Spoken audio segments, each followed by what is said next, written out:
Hello everyone, good day. I am Erica Grace Pirojas and I am assigned with the topic of cyber forensic and linguistic analysis. Before I will start my report, I would just like to differentiate the difference between cyber forensic and linguistic analysis with an example.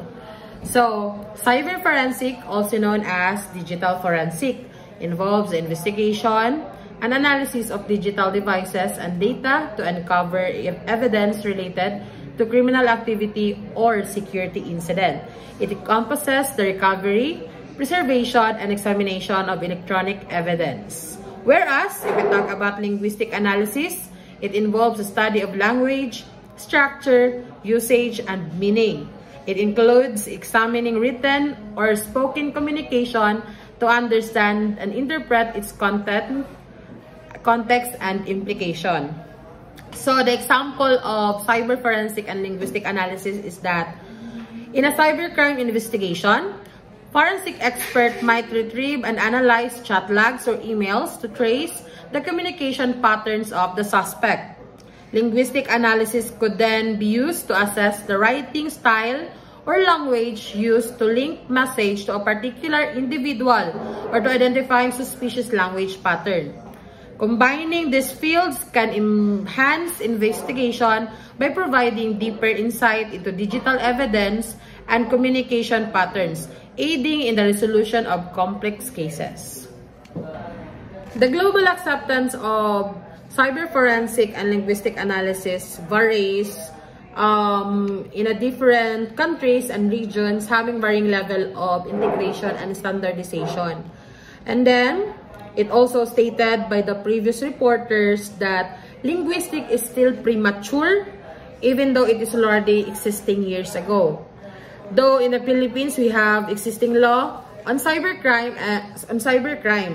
Cyber forensic and linguistic analysis are increasingly important in investigating cybercrimes and digital evidences. Some key international development includes NLP-based digital forensic investigation, platform the use of natural language processing to analyze online communications, and mine criminal network from unstructured text document techniques for detecting Android malware by analyzing the semantics of network flows, method for profiling online social behaviors, to detect compromised accounts, approaches for shortlisting influential member of criminal organization, and identifying their important communication channels. Membership of the Philippines in the United Nations. The Philippines actively participate in United Nations-related initiatives and framework aimed at combating cybercrimes. Its involvement with various UN bodies, regional organizations, and national frameworks reflects a commitment to addressing cybercrime through international cooperation and alignment with global standards, such as the formulating guidelines, facilitating information sharing, support international collaboration, and developing best practices. In the Philippines, cybercrime law is already existing.